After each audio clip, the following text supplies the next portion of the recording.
The wheelchair crashed into the marble table, sending a crystal vase shattering across the floor. Chen didn't flinch. She simply stared at the broken pieces, her face as expressionless as stone, while nurses rushed forward with panic in their eyes. "Miss Emma, please, you need to calm down," one of them pleaded, reaching for the wheelchair handles. Emma's hand shot out, gripping the wheel with surprising strength. "Don't touch me." From the doorway of his study, Chen watched his daughter with a pain that no amount of money could numb. 3 years. 3 years since the accident that took his wife and left his only child trapped in a body that refused to obey. 3 years of the world's best doctors, experimental treatments, and medications that cost more than most people's houses. 3 years of watching the light fade from his daughter's eyes until she became this, a ghost living in a mansion, angry at a world she could no longer dance through. Marcus was a man who built empires. His tech company had revolutionized cloud computing, making him one of the youngest billionaires in America. He'd negotiated with presidents, outmaneuvered competitors, and turned impossible ventures into gold. But he couldn't fix his daughter. Money, for the first time in his adult life, meant nothing. "Sir," his assistant Sarah appeared beside him, tablet in hand, voice carefully neutral. "Dr. Morrison is on the line. He says Emma refused her physical therapy session again. That's the 4th time this week." Marcus closed his eyes. "Tell him I'll handle it." He also mentioned that without consistent therapy, her muscles will continue to atrophy. He's concerned that even if a treatment becomes available. "I said I'll handle it." Marcus's voice carried the edge that made boardrooms fall silent. Sarah nodded and disappeared. Marcus straightened his tie, arranged his face into the gentle expression he reserved only for Emma, and walked into the living room. The nurses had already cleaned up the glass and retreated to a respectful distance. Emma sat in her wheelchair by the window, staring out at the manicured gardens she used to run through, back when running was something her body remembered how to do. "Emma," Marcus said softly, kneeling beside her chair. "Sweetheart, Dr. Morrison says you didn't want to work with him today." Silence. "The therapy is important. It keeps your body strong. One day, when we find the right treatment." "There is no treatment." Emma's voice was flat, dead. "You've spent 3 years looking. Taken me to 17 specialists. Tried 9 different experimental procedures. It's over, Dad. Just accept it." "I'll never accept it." "Then you're a fool." She turned her head to look at him, and Marcus felt his heart crack at the emptiness in her eyes. "I'm 15 years old and I'll never walk again. Never dance again. Never be normal again. Your money can't fix everything." Before Marcus could respond, she wheeled herself away toward her room, the nurse trailing behind her like a shadow. Marcus stayed kneeling on the floor, staring at the space where his daughter had been, feeling the weight of his failure pressing down on his shoulders. That evening, Marcus sat in his home office, surrounded by leather-bound books he'd never read and awards he'd stopped noticing. His desk was organized chaos, tablets showing stock prices, contracts waiting for signatures, emails demanding his attention. None of it mattered. He pulled up Emma's medical files on his computer, reading through them for the 1,000th time, searching for something the doctors had missed. Spinal cord injury, incomplete paraplegia, minimal sensation below T10. Prognosis: unlikely to regain significant motor function. Recommendation: psychological counseling for depression and adjustment to permanent disability. Permanent. That word haunted him. His phone buzzed. Sarah, asking about tomorrow's board meeting. He ignored it. Another buzz. His lawyer, something about a merger. Ignored. A third buzz. Dr. Morrison, probably calling to lecture him about Emma's attitude. Marcus turned the phone face down and poured himself a scotch he wouldn't drink. The next morning brought a routine as predictable as sunrise. Emma refused breakfast, refused therapy, sat by her window and stared at nothing. Marcus watched her from his study, pretending to work while his daughter slowly disappeared into herself. By noon, he couldn't take it anymore. "I'm going out," he announced to Sarah, grabbing his keys. "Sir, you have a conference call in 20 minutes. Cancel it." He drove without destination, his Mercedes gliding through the city streets while his mind spun in circles. Every traffic light felt like an accusation. Every billboard selling hope and dreams and possibilities mocked him. He'd given his daughter everything money could buy, everything except the one thing she wanted. The one thing that mattered. The car's engine coughed, once, twice, then died completely, rolling to a stop at a red light in a neighborhood Marcus didn't recognize. Cars honked behind him as he turned the key uselessly. Nothing. The Mercedes, Purchased new 6 months ago with every luxury feature available, refused to start. Perfect, Marcus muttered, reaching for his phone to call for assistance. That's when he heard it music. Hip-hop beats mixed with something classical, flowing from somewhere nearby.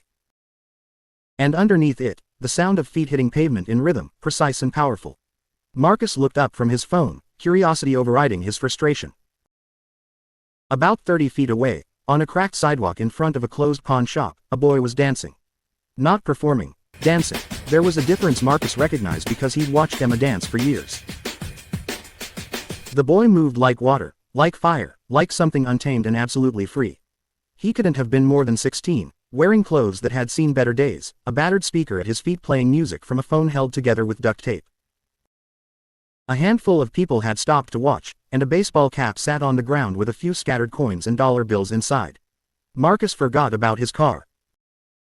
Forgot about the honking horns and the lunch meeting he was missing.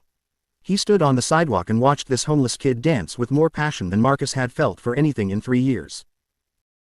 The routine was complex. Footwork that would make professional dancers jealous, spins that defied physics, freezes that required incredible core strength. But what held Marcus captive wasn't the technical skill. It was the emotion. Every movement told a story of pain and survival and refusing to surrender. The boy danced like it was the only thing keeping him alive. When the song ended, the small crowd applauded and a few people tossed money into the cap before walking away. The boy bent to collect his earnings, counting quietly. Marcus found himself walking closer, stepping over cracked concrete and past graffitied walls. That was impressive, Marcus said. The boy's head snapped up, eyes instantly wary.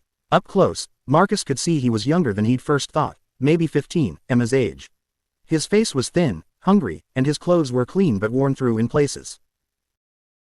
Dark hair fell into darker eyes that assessed Marcus with the kind of street wisdom that came from living hard.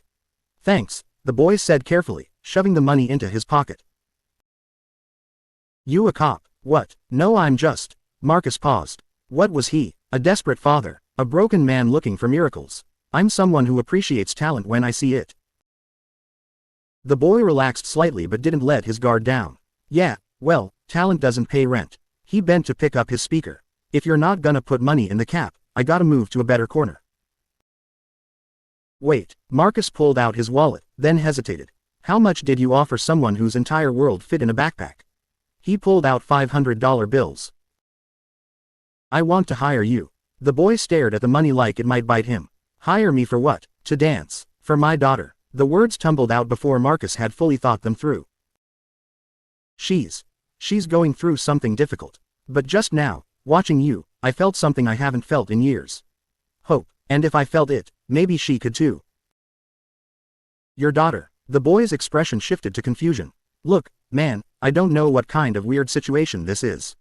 It's not weird, it's desperate. Marcus held out the money. My daughter is paralyzed, she's 15, and she used to love to dance, and now she won't even try physical therapy. She's given up on everything. But you, when you dance, it's like watching someone refuse to give up no matter what.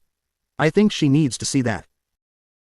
The boy looked at the money, then at Marcus, then back at the money. His hand trembled slightly as he reached out and took it. $500 to dance for your kid. For 1 hour, at my home, tomorrow afternoon. This is crazy, probably. Marcus pulled out a business card. But it's also the only idea I've had in 3 years that doesn't involve doctors and hospitals and treatments that don't work. Will you do it? The boy studied the card, his eyes widening as he read the name. You're Marcus Chen, the billionaire Marcus Chen. Does that change your answer? It makes me think this might be some kind of setup. But the boy pocketed the card along with the money. Why would someone like you need someone like me? Because, Marcus said quietly, I've learned that money can't buy what matters. But maybe humanity can. He gestured to the speaker and worn backpack. What's your name? The boy hesitated, then said, Jordan. Jordan, my daughter's name is Emma. She hasn't smiled in 2 years. If you can make her smile, I'll pay you $5,000 more. Jordan's eyes went wide. You're serious? I've never been more serious about anything in my life. Marcus checked his watch. I need to get my car towed. The address is on the card. Tomorrow at 2 p.m. Can you be there? For $5,000, I'd dance on the moon. Jordan's attempt at humor didn't quite hide the desperation in his voice. Yeah, I'll be there. Marcus nodded and turned to walk back to his car, already pulling out his phone to call for a tow truck. Behind him, he heard Jordan's music start up again, the beats following him down the street. For the first time in 3 years, Marcus felt something shift in his chest. Not quite hope, not yet, but maybe the possibility of hope. Maybe that was enough to start with. That night, Marcus stood outside Emma's bedroom door, his hand raised to knock, trying to find words that wouldn't sound insane. How did you tell your daughter that you'd hired a homeless street dancer because watching him made you remember that giving up wasn't the only option? He lowered his hand and walked away. Some things were better shown than explained. Sleep didn't come easy. Marcus lay awake thinking about Jordan's dancing, about the fire in movements that came from someone who had every reason to quit but didn't. He thought about Emma's empty eyes and wondered if it was possible to give someone back their fight. Dawn came without answers, but with a determination that felt almost like the old Marcus, the one who built impossible things. At breakfast, Emma pushed her food around her plate while Marcus watched from across the table. The dining room was too large, too formal, designed for entertaining guests who no longer came. The silence pressed down like physical weight. "We're having a visitor this afternoon," Marcus said carefully. Emma didn't look up. Another doctor. No, someone different, a performer. Now she looked up, her expression somewhere between suspicious and exhausted. "Dad, I don't want to see a motivational speaker or some Paralympic athlete or whatever this is. I've seen enough inspirational cripples to last a lifetime." Marcus flinched at the harsh word but kept his voice steady. "He's not that, he's just someone I met. Someone I think you should see." "Why?" "Because I asked you to." It came out sharper than intended. Marcus softened his tone. "Please, Emma, 1 hour. If you hate it, I'll never ask again." Emma studied him with eyes too old for 15. Finally, she shrugged. "Whatever. Not like I have other plans." It was the closest to yes he was going to get. Marcus spent the morning anxious, checking his watch every few minutes, wondering if Jordan would actually show up or if $500 was enough to make the kid disappear. By 1:30, he was pacing the foyer, driving Sarah crazy with last-minute instructions that made no sense. "Sir, should I prepare the home theater? Or the living room? What exactly are we preparing for?" "I don't know," Marcus admitted. "Just make sure Emma is in the living room at 2. And Sarah, thank you for putting up with me." Sarah's expression softened. "We all want Miss Emma to be happy, sir." At 1:55, the doorbell rang. Marcus practically ran to answer it, pulling open the massive front door to find Jordan standing on the porch looking completely out of place. The boy had cleaned up, wearing jeans without holes and a shirt that almost fit, but his shoes were still worn through and his backpack looked even more battered in daylight. He stared up at the mansion with something like fear in his eyes. "This is where you live?" Jordan's voice cracked slightly. "This is insane. Come in." Marcus stepped aside. "Emma's in the living room." Jordan walked in slowly, his head turning to take in the marble floors, the crystal chandelier, the artwork that cost more than most cars. "Man, I shouldn't be here. This is too much. I don't belong in a place like this." "Jordan." Marcus waited until the boy looked at him. "I need you to do what you did yesterday. Dance like it matters. Dance like it's the only thing that matters. Can you do that?"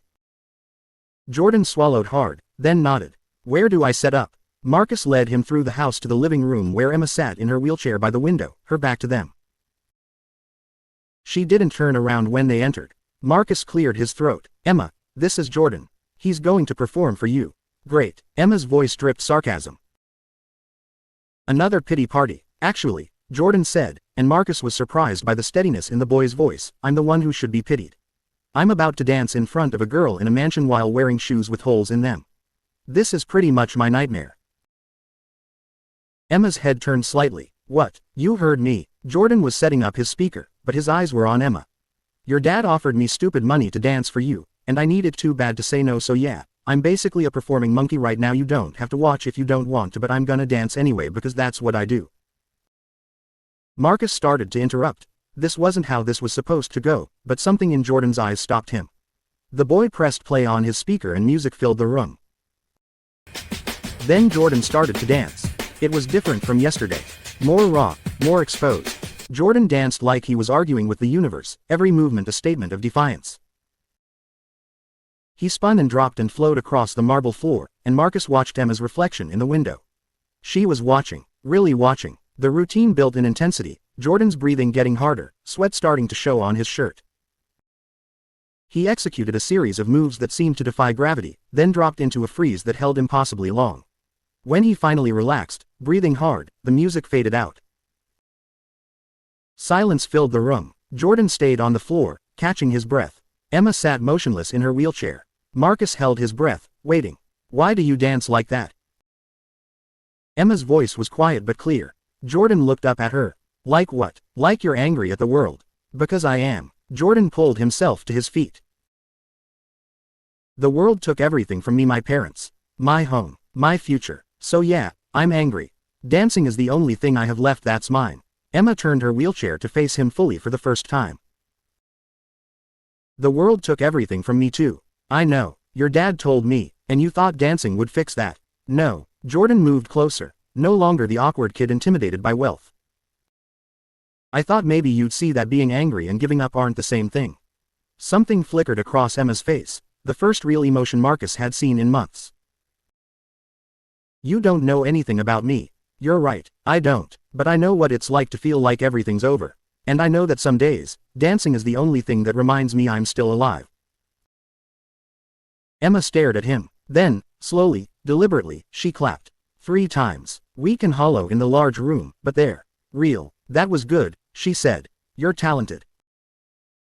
Jordan blinked, surprised. Thanks. You can come back tomorrow if you want. Emma looked at Marcus. Can he come back? Marcus felt his throat tighten. If Jordan wants to, for $5,000 more.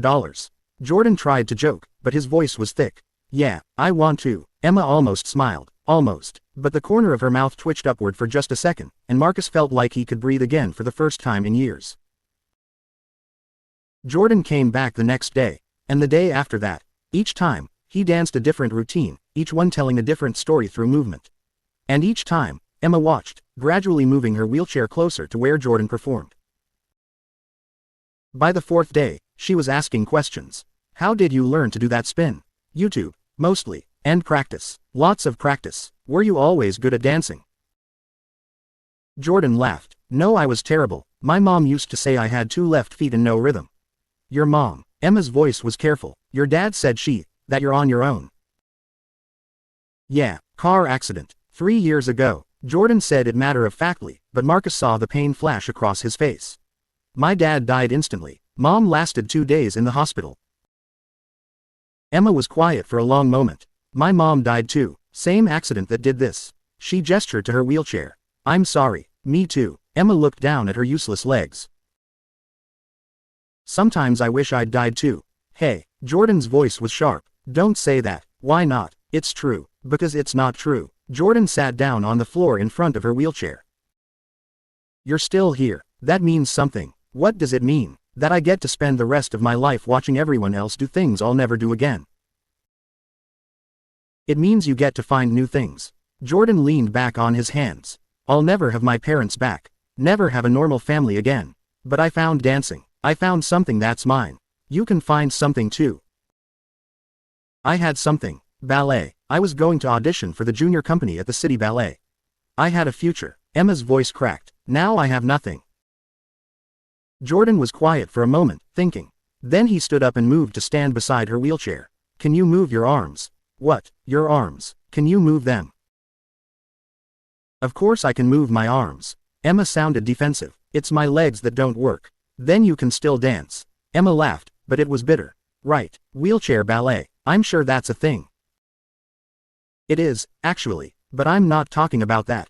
Jordan moved in front of her. Watch. He started a simple routine, but focusing only on upper body movements. His arms created shapes in the air, his torso twisted and rolled, his head and shoulders told a story without his feet moving at all. After about 30 seconds, he stopped. See, dancing isn't just about legs. That's not real dancing. Why not? Did it make you feel something? Emma hesitated. Maybe. Then it's real dancing. Jordan held out his hand. Try it, just your arms. Copy what I do. This is stupid, probably, but your dad's paying me $5,000 a day to be here, so humor me. Despite herself, Emma took his hand. Jordan placed it in a starting position, then stepped back and began a simple arm routine. Emma watched, then slowly, hesitantly, began to move her arms in imitation. The movements were stiff, awkward, nothing like the fluid grace she'd once had. But they were movements. They were trying. Marcus watched from the doorway, his heart in his throat, as his daughter danced for the first time in 3 years. The sessions became longer. Jordan started coming every day, and Emma stopped fighting him. They developed a routine. Jordan would perform a full dance, then teach Emma sections she could do from her wheelchair. Marcus hired a professional choreographer to help adapt movements, bought specialized equipment, cleared out the ballroom that hadn't been used since before the accident. Emma still had bad days. Days when she refused to get out of bed, when she screamed at Jordan to leave her alone, when the weight of what she'd lost crushed her spirit. But Jordan never stopped coming back. On her worst days, he'd just sit on the floor beside her wheelchair and talk. About his life on the streets. About the shelter where he'd been staying. About his grandmother who was sick and couldn't work anymore. "Why don't you live with her?" Emma asked one afternoon. "Can't afford it. Shelter takes families, but the waiting list for housing is months long. And she needs medicine that costs more than we can make." Jordan shrugged like it was normal. "So I dance on street corners and she stays in the shelter and we hope tomorrow's better than today." "That's terrible." "Yeah, but it's life." Jordan looked at Emma. "Everybody's got something terrible. Question is what you do about it." "You dance." "I dance." Jordan smiled. "And you're starting to dance too." It was true. Emma's movements were getting smoother, more confident. She'd started practicing on her own, creating combinations in her wheelchair. One day, Marcus walked past her room and heard music playing. Emma was working through a routine Jordan had taught her, her face set in concentration that looked almost like happiness. 6 weeks after Jordan's first visit, Emma had an announcement at dinner. "I want to do a performance," she said. Marcus nearly dropped his fork. "What?" "A real performance. Me and Jordan. I want to dance in front of people." Emma's eyes were bright with something Marcus had thought was gone forever. "There's a charity gala next month for spinal cord injury research. I want to perform there." "Emma, that's a huge step. Are you sure?" "I'm sure." She looked at her father with determination he recognized from before the accident. "I spent 3 years hiding. I'm done hiding." Marcus felt tears prick his eyes. "Okay, yes, I'll make it happen." They spent the next month preparing. Jordan choreographed a piece that blended his street style with Emma's classical training, adapted for wheelchair. They practiced until Emma's arms ached and Jordan's feet bled through his worn shoes. Marcus had new shoes delivered, expensive dance sneakers, and Jordan cried when he saw them. "Nobody's ever given me anything like this," Jordan said, holding the shoes like they were made of gold. "You've given my daughter back her life," Marcus replied. "It's the least I can do." The night before the gala, Emma couldn't sleep. Marcus found her in the ballroom at 2 a.m., practicing the routine over and over.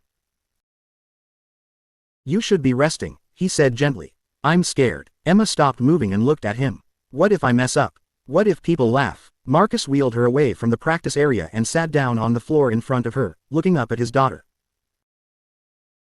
3 months ago, you wouldn't get out of bed. You'd given up on everything. And now look at you. You're about to perform in front of hundreds of people. Emma, whatever happens tomorrow, I'm proud of you. I'm so incredibly proud of who you've become." Emma wiped at her eyes. "I'm still in a wheelchair, Dad. That hasn't changed." "No, but you have. You're not just surviving anymore. You're living. That's everything." The gala was held in the ballroom of the Grand Hotel, glittering with wealth and influence. Marcus had pulled strings to get Jordan and Emma a spot in the program, claiming it was part of his daughter's recovery and the foundation's mission. The crowd was filled with doctors, philanthropists, researchers, people who studied spinal cord injuries clinically, not personally. Backstage, Jordan adjusted his new performance outfit, sleek dance clothes that Marcus had insisted on buying, while Emma sat in her wheelchair wearing a dress modified for movement. She was shaking. "I can't do this," Emma whispered. "There are too many people." "Yes, you can." Jordan knelt in front of her. "Remember what I told you. Dancing isn't about being perfect. It's about being real. Just be real out there." "What if I freeze? Then I'll keep dancing until you're ready. We're a team, remember." Jordan held out his hand. "Together." Emma took his hand. "Together." The curtain opened. Music began, a haunting blend of classical piano and hip-hop beats. Jordan started dancing, his movements powerful and fluid, drawing gasps from the audience. Then Emma began her part, her upper body moving in counterpoint to Jordan's footwork, her wheelchair becoming part of the choreography rather than a limitation. They danced around each other, with each other, creating something beautiful from their combined pain and survival. Jordan would leap and spin while Emma's arms created shapes that echoed his movements. They'd practiced this 100 times, but performing it live was different. It was vulnerable and terrifying and absolutely honest. Midway through the routine, there was a moment where Jordan knelt beside Emma's wheelchair and they moved in perfect synchronization, both of their faces showing the same fierce determination. The audience was completely silent, mesmerized. The final section of the routine had been Jordan's idea. He danced behind Emma's wheelchair, his hands on her shoulders, and slowly helped her lean forward. Emma's arms stretched out, her torso bent in a movement that mimicked flight. Jordan lifted the wheelchair slightly on its back wheels, and together they created the illusion of Emma rising, of defying gravity, of being unbound. When the music ended, they froze in that position, Emma reaching forward, Jordan supporting her, both of them breathing hard. For 3 heartbeats, there was absolute silence. Then the audience erupted, people stood and applauded, and Marcus saw several wiping their eyes. Emma stayed frozen, overwhelmed, until Jordan gently lowered her wheelchair back to all 4 wheels and stepped beside her. He took her hand and they bowed together. Backstage, Emma was surrounded by people, doctors wanting to talk about her recovery, dancers praising the performance, photographers asking for pictures. Through it all, she held Jordan's hand like a lifeline. Marcus watched from the side, his own eyes wet with tears he didn't bother hiding. Dr. Morrison approached, shaking his head in wonder. "Marcus, I don't know what to say. 3 months ago, Emma wouldn't even try physical therapy. And tonight, that was remarkable." "It wasn't medicine," Marcus said quietly. "It was hope." Later, after the crowd had thinned and Emma was resting in the car with Sarah, Marcus found Jordan standing alone in the empty ballroom, looking at the stage. "You changed everything," Marcus said. Jordan turned, and Marcus was startled to see tears on the boy's face. "Sir, I need to tell you something. My grandmother, she's really sick. The shelter called today, she needs surgery she can't afford, and without it." He couldn't finish. "How much?" Marcus asked immediately. "No, I wasn't asking for." "Jordan, how much does she need?" $60,000. "But Mr. Chen, I can't ask you for that. You've already paid me way more than I ever expected. You gave me back my daughter. You think $60,000 comes close to repaying that?" Marcus pulled out his phone. "What's the hospital? I'll have the money transferred tonight." Jordan stared at him. Why would you do this?" "Because 6 weeks ago, I hired a homeless kid to dance for my daughter, hoping for a miracle. And you gave me one. This is what it looks like when miracles pay forward." Marcus put a hand on Jordan's shoulder. "Besides, I have another proposition for you. Another one. I want to formally hire you. Not just as Emma's dance partner, but as a member of the foundation. We'll create a program, dance therapy for people with disabilities. You'll design it, run it, work with patients. Full salary, benefits, housing for you and your grandmother." Marcus smiled at Jordan's shocked expression. "What do you say?" Jordan couldn't speak. He just nodded, tears flowing freely now. "Good. Because Emma's going to need a partner if she keeps performing. And something tells me you two are just getting started." 3 months later, Emma performed again, this time at a showcase for the newly formed dance therapy program. Jordan had recruited 5 other street dancers who'd been homeless or struggling, and together they worked with 15 people of varying disabilities. The showcase demonstrated what they'd learned, and the audience included media coverage that would spread the story nationwide. Emma's performance that night was more confident, more daring. She'd been working with Dr. Morrison on an experimental treatment, not a cure, but something that gave her more sensation and slight movement in her upper legs. It wasn't enough to walk, but it was enough to give her more control, more possibilities. During her dance with Jordan, she experimented with shifting her weight, using her core in new ways, pushing the boundaries of what her body could do. The routine they'd created told a story, not of tragedy overcome, but of transformation. Of finding beauty in unexpected places. Of refusing to let circumstances define possibility. After the performance, a young girl in a wheelchair was brought backstage by her parents. She looked about 10, her eyes wide with wonder. "You were amazing," the girl whispered to Emma. Emma smiled. A real smile, full and bright. "Do you want to learn?" The girl nodded enthusiastically. Emma looked at Jordan, who grinned and pulled out his phone to start playing music. Right there, backstage, they taught the little girl her first wheelchair dance moves. Her laughter echoed through the theater. Marcus watched from the wings, his heart so full it almost hurt. This was what money couldn't buy. This moment of pure connection, of one person lifting another, of pain transformed into purpose. Sarah appeared beside him. Sir, the board wants to discuss expanding the program to 5 more cities. Tell them yes, whatever resources they need, they have them. And there's a documentary crew asking about following Emma and Jordan's story. Marcus thought about it once. He would have said no immediately, protecting his daughter's privacy. But Emma wasn't the broken girl hiding in her room anymore. She was someone who'd found her light again. Ask Emma, it's her story to tell. Later that night, after the showcase ended and the equipment was packed away, Marcus found Emma and Jordan sitting on the stage, legs dangling off the edge. Well, Jordan's legs dangling, Emma in her wheelchair beside him. You two were incredible tonight, Marcus said. Thanks, Dad. Emma looked tired but happy.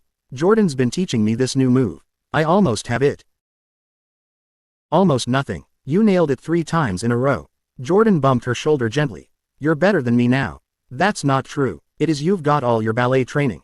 I just make it up as I go. Marcus sat down on Jordan's other side. Can I tell you both something? They looked at him curiously. Marcus took a breath, trying to find words for feelings that were almost too big to speak.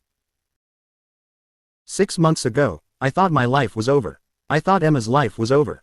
I'd tried everything money could buy and nothing worked. I was out of hope, out of ideas, out of fight. He looked at Jordan, and then my car broke down in front of a pawn shop, and I watched a homeless kid dance like the world couldn't break him. And something in me woke up. Jordan's eyes were bright. Your car breaking down was the best thing that ever happened to me. To all of us, Emma added quietly. The documentary people want to film our story, Emma said. I think we should do it not for attention, but because maybe there are other people like me, people who've given up, people who need to see that there's a way forward. You sure? Marcus asked. Once it's out there, you can't take it back. Emma looked at Jordan, who nodded encouragingly. Then she looked at her father with the strength of someone who'd walked through fire. I'm sure. I spent 3 years hiding from the world because I was ashamed of what I'd become. But I'm not ashamed anymore. What happened to me was terrible. But what I've become because of it, that's not terrible at all. Marcus pulled his daughter into a hug, careful of her wheelchair, and felt Jordan's hand on his shoulder. 3 people who'd been broken in different ways, finding wholeness in each other. The documentary aired 8 months later and went viral.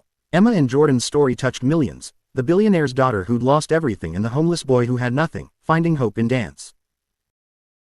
The foundation's program expanded nationwide, then internationally. Jordan became a spokesperson for homeless youth, using his platform to advocate for resources and support.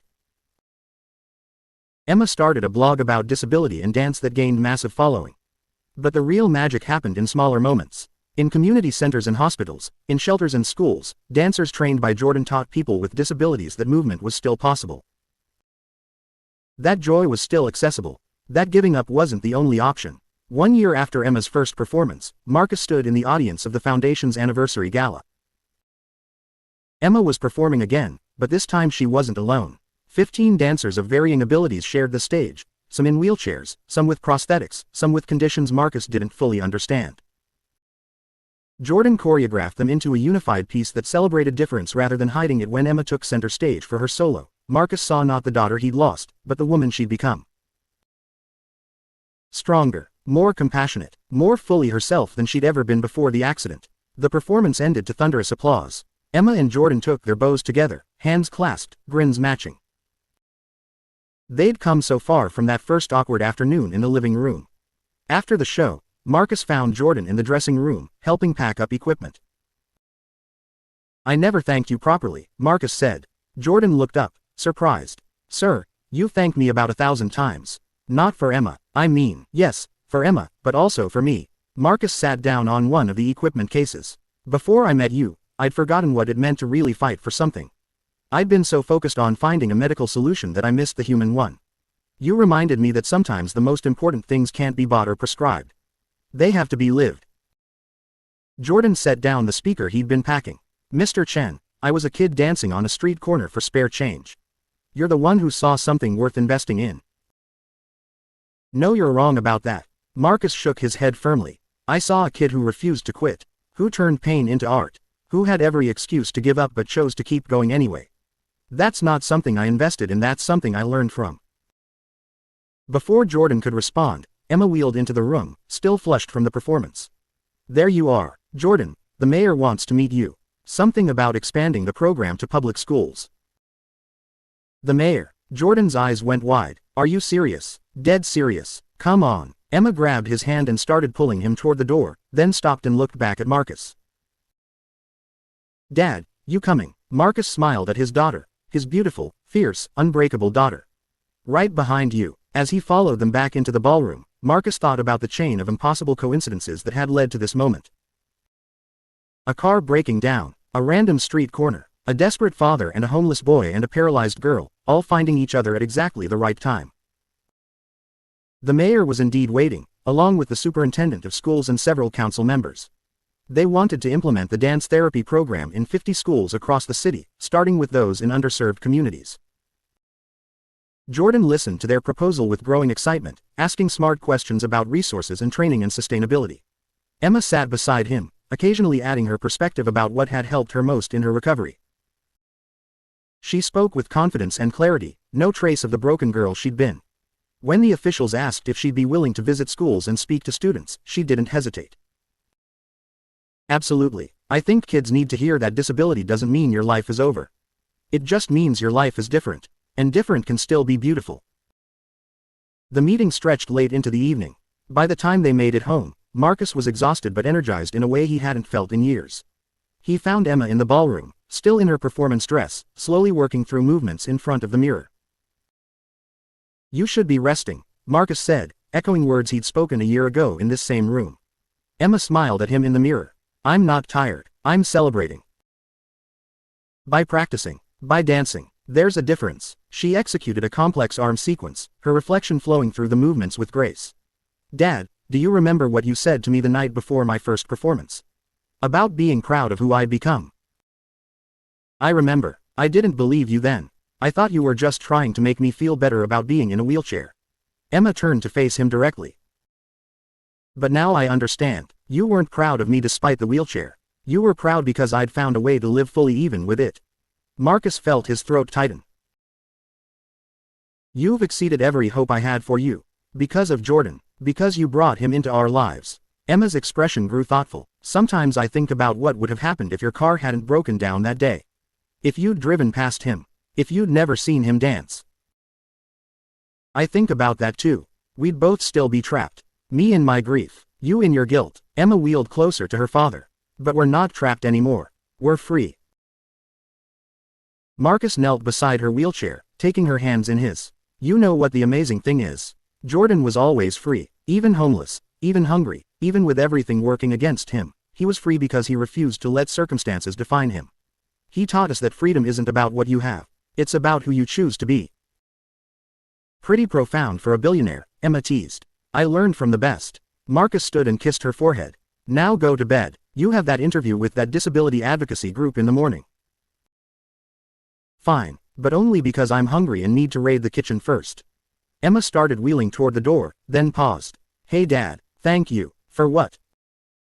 For not giving up on me even when I'd given up on myself. Marcus watched her disappear down the hallway, his heart full of gratitude for a broken car and a street corner and a boy who danced like hope itself. The next morning brought new developments. The documentary had caught the attention of a major production company. They wanted to create a limited series following the Foundation's work, showcasing multiple stories of people finding movement and joy after injury or illness. Jordan was offered the chance to host and choreograph. This is insane, Jordan said, pacing Marcus's office with nervous energy. A year ago I was sleeping in a shelter. Now people want to put me on television. You've earned it, Marcus replied calmly. The question is, do you want it? Jordan stopped pacing. What I want is to help people. If television helps me reach more people, then yes. But I don't want to be famous. I want to be useful. Then negotiate for creative control. Make sure the show focuses on the participants, not you. Tell real stories about real struggles and real victories. Marcus leaned forward. And Jordan, you don't have to decide right now, take time. Talk to Emma. Talk to your grandmother. This is a big decision. Jordan nodded slowly. Can I ask you something? How do you know when you're making the right choice? Marcus considered the question. You don't. Not always. But you can ask yourself whether the choice moves you toward your values or away from them. What matters most to you? Helping people like Emma, people who think their lives are over because their bodies changed. Jordan's voice was certain. That matters most. Then you have your answer. The television series was greenlit 3 months later. Jordan insisted on being listed as a co-producer, ensuring he had say in how stories were told. The first episode featured Emma's journey, but subsequent episodes showcased others: a veteran with PTSD who found peace in movement, a child with cerebral palsy who discovered strength through adapted dance, an elderly stroke survivor who regained confidence through rhythm. Each episode ended the same way, with Jordan teaching viewers a simple movement they could do regardless of ability. The show became a phenomenon, not for its production value or celebrity appearances, but for its radical honesty about disability and struggle and the stubborn human refusal to be defeated. Emma became the face of the Foundation's youth outreach, speaking at schools and conferences about resilience and adaptation. She started a mentorship program, pairing young people with recent injuries or diagnoses with peer mentors who'd learned to navigate life with disability. The program grew faster than anyone anticipated, spreading to hospitals and rehabilitation centers across the country. 2 years after that first performance, Marcus stood in the same grand ballroom for another gala. But this time, the event wasn't about raising money. It was about celebrating success. The foundation had helped over 10,000 people access dance therapy. Jordan's television show had been renewed for a 3rd season. Emma had been accepted to college with plans to study adaptive sports medicine. During the dinner, a slideshow played on massive screens, images from the past 2 years. Jordan teaching in community centers. Emma working with young children. Dancers of all abilities performing in showcases around the world. Each image told a story of transformation, of people refusing to be limited by others' expectations. Marcus watched the slides with a sense of awe. He'd built a billion-dollar company, revolutionized an industry, made more money than several generations could spend. But this simple act of paying a homeless kid to dance for his daughter, had created something more valuable than any business deal. Emma appeared beside him, radiant in a silver dress. Pretty amazing, huh? Extraordinary. Jordan wants to talk to you after dinner. He's got some new idea he's excited about. Emma grinned. Fair warning, when Jordan gets excited about ideas, they're usually big. She wasn't wrong. After dinner, Jordan cornered Marcus with an enthusiasm that reminded him of the hungry kid on the street corner who'd first captured his attention. Okay, hear me out, Jordan started. What if we created scholarships? Full-ride scholarships for kids with disabilities who want to study performing arts. Not just dance, but theater, music, film, all of it. We could partner with universities, create a pipeline from high school programs to professional training. Marcus considered it. That would require significant endowment funding. Probably 8 figures to sustain it long-term. I know it's a lot. I'll fund it. Jordan blinked. Just like that. Just like that. Marcus smiled at Jordan's shock. You've proven you know how to use resources to change lives. Besides, I've been looking for the right legacy project. This is it. Mr. Chen, I don't know what to say. Say you'll name it after Emma. She's the reason any of this exists. Jordan's eyes went bright with tears. The Emma Chen Scholarship for Performing Arts. Yeah, that's perfect. They announced the scholarship program that night. The initial endowment would fund 50 full scholarships per year, covering tuition, housing, and adaptive equipment for students with disabilities pursuing degrees in performing arts. Applications would open in 6 months. Emma cried when she heard her name attached to it. Dad, that's too much. It's not nearly enough. Marcus pulled her close.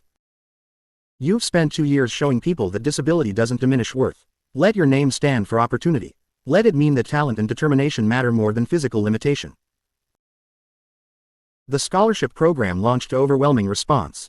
Over 3,000 applications came in the first cycle for 50 spots. The selection committee, which included Emma and Jordan, read every single application, looking for the same quality Jordan had shown on that street corner 2 years ago: raw talent combined with unbreakable spirit. The first cohort of scholarship recipients gathered for orientation at the Foundation's headquarters. 50 students of varying abilities, all burning with the desire to create despite obstacles. Emma and Jordan welcomed them with a performance, the same routine they'd done at Emma's first showcase, refined and evolved over dozens of performances. When they finished, the new students erupted in applause. Emma addressed them, her voice steady and strong. 2 years ago, I was in the darkest place of my life. I'd lost my mother. Lost my ability to walk, lost everything that defined me. I wanted to give up. I tried to give up. She paused, making eye contact with students across the room. But someone showed me that giving up was a choice, not a destiny.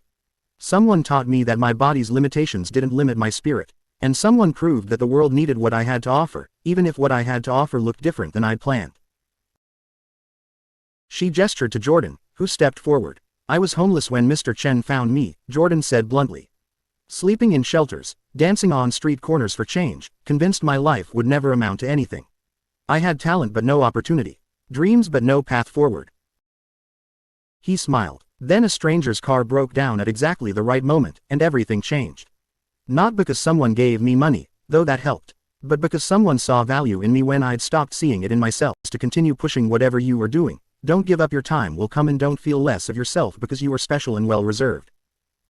If you enjoyed my YouTube channel, subscribe, like and share to your friends.